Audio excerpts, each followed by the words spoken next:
पति बोलते हैं कि अब हाथ कट गया, तुमको हम नहीं रख पाएंगे, अपनी दूसरी शादी करेंगे, तुमको जो करना है वो करो। और हमारे मम्मी पापा तो गरीब हैं, क्योंकि पैसा लेके शादी किए थे, तो बोलते हैं कि अब जितना दिन हमसे बना तो हम कर दिया, हम तुम्हारे पीछे नहीं चल पाएंगे। कौन बोला ऐसा?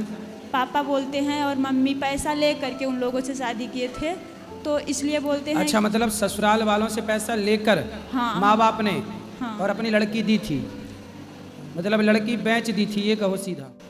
राधे राधे प्रभु जी। हमारा ये प्रश्न है कि हमको ससुराल में करंट लगा था।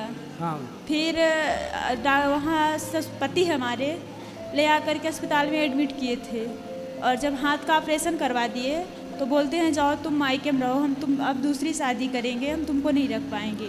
करंट कैसे लगा आपको? घर में फिटिंग नहीं थी तो लगा था। ससुराल में? हाँ, ससुराल में लगा था। तो ये आपका हाथ उसी करंट में चला गया? हाँ, करंट में चला गया। इन्फेक्शन बढ़ रहा था, तो फिर डॉक्टर बोले कि जाओ ऑपरेशन नहीं करवाओगी तो जान भी जा सकती है। ठीक है, तो पति ने छोड़ दिया? पति बोलते हैं कि अब हाथ कट गया, तुमको हम नहीं रख पाएंगे, अपनी दूसरी शादी करेंगे, तुमको जो करना है वो करो। और हमारे मम्मी पापा तो गरीब हैं, क्योंकि पैसा लेके शादी किए थे, तो बोलते हैं कि अब जितना दिन हमसे बना तो हम कर दिया, हम तुम्हारे पीछे नहीं चल पाएंगे। कौन बोला ऐसा?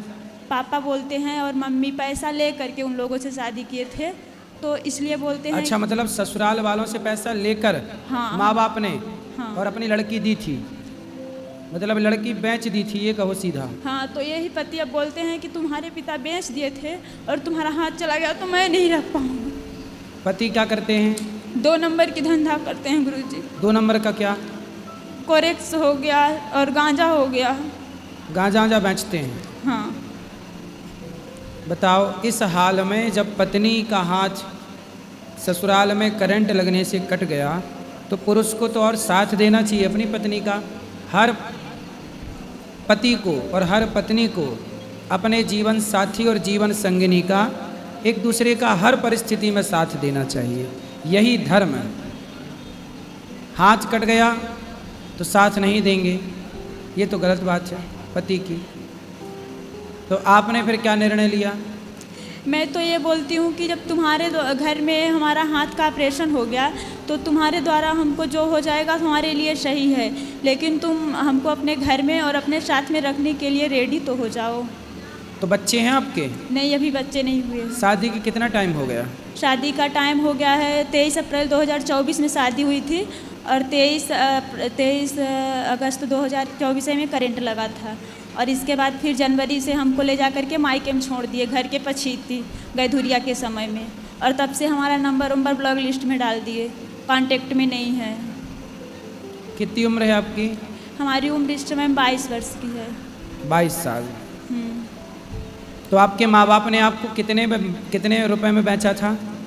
ये हमको नहीं पता है कितने बेचे थे, लेकिन पति बोलते हैं कि तुम्हारे पिताजी हमसे पैसा ले करके और शादी किए हैं, तुमको हम नहीं रख पाएंगे। पति आ सकते हो यहाँ तो ले आना, हम उनसे बात करके समझाएंगे।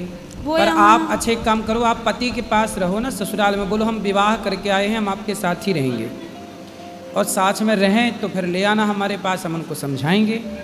वो तो जब मैं ये बोलती हूँ कथा उथा के बारे में, तो वही बोलते हैं कि तुम पागल जैसे बात करती हो, तुमको जो करना है तुम वो करो, हम तुम्हारे साथ में नहीं, तुम्हारे मतलब उनके हिसाब से कथा सुनना पागलपन है। हाँ। और गांजा बेचना सही है। हाँ। देखो जरा, खुद 2 नंबर ही है, गलत।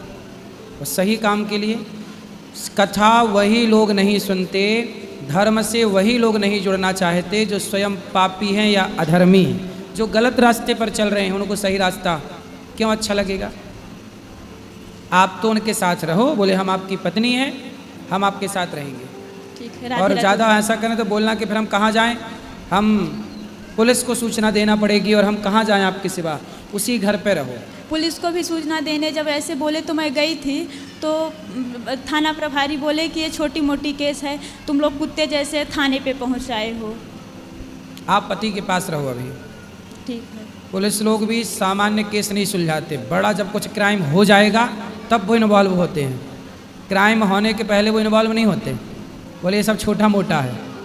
तो ये समस्या ये है कि छोटा मोटा नहीं सुलझाएं तो बड़ा हो, छोटा ही मोटा सुलझाएं तो बड़ा ही ना हो। पर कौन समझाए और किसे समझाए? आप पति के पास रहो। आप अभी किसके पास हो? अभी मैं अकेली यहाँ आई हूँ। कहाँ ससुराल आपका? हमारा ससुराल यहाँ सीधी जिला में है। सीधी? हाँ। सीधी में गांव की शहर?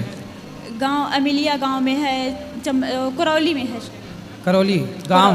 हाँ। उसके माँ बाप हैं लड़के के? हाँ हैं। तो आपके सास ससुर को आपने बोला नहीं?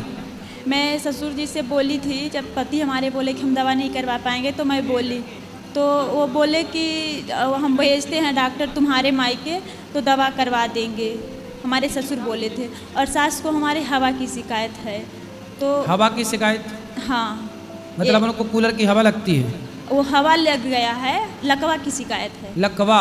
पैरालिसिस हो गया है, लकवा। हाँ। ठीक है, इसको हवावा नहीं कहते बेटा, सीधी बीमारियां हैं। हाँ, तो वो तो सीधी ज़्यादा बीमारियां हैं, इनका इलाज कराना चाहिए। ठीक है, अब आप अपने पति के पास रहो, यही विकल्प है, दूसरा कोई विकल्प नहीं। ठीक है? ठीक है। पति के पास रहो, उन्हीं के पास, उस द्वार से हट नहीं मत, बोले हम यहीं रहेंगे। राधे राधे गुरु जी। जी। जिस तुलसी की हम पूजा करते हैं घर में, क्या उसका पत्ता तोड़ के चढ़ा सकते हैं क्या? हाँ। जी। किसको चढ़ाना है? भगवान को। हाँ सही है, चढ़ा सकते हैं। और उस तुलसी का पत्ता भी तोड़ के चढ़ा सकते हैं? बिल्कुल बिल्कुल चढ़ा सकते हैं। जी। और गुरुजी एक और प्रश्न है, हम 2-3 साल पहले दीक्षा लिए हैं, भागलपुर से हम हैं, बिहार से, महर्षि में ही आश्रम से दीक्षा लिए हैं। तो उनका हम स्तुति विनती करते हैं ससमय और भजन भी करते हैं, किंतु उनके भजन से ज़्यादा हमें राधा रानी के भजन में मन लगता है। सही है। तो ये तो गुनाह वो किनका भजन कराते हैं? जी, वो किनका भजन कराते हैं? वो तो अपना भजन, वो भी तो भगवान का ही भजन कराते हैं गुरुजी। कौन सी भगवान का? संत लोग के भजन करवाते हैं। मतलब वो खुद की पूजा कराते हैं? जी। भगवान की पूजा नहीं कराते? भगवान की भी कराते हैं। कौन सी भगवान की? वो तो सभी भगवान आते हैं उसमें, सभी के लिए। जो सभी मतलब कितने भगवान होते हैं? राम कृष्ण सभी लोग के करवाते हैं। तो राम की पूजा कराते हैं वो? जी कराते हैं। कि स्वयं की कराते रहते हैं? नहीं नहीं, राम अपनी की भी फोटो कराते हैं, राम की भी कराते हैं गुरुजी। सही है। जी। तो ठीक है, राम कृष्ण और राधा कोई अलग तत्व नहीं है, एक ही। जी जी, धन्यवाद।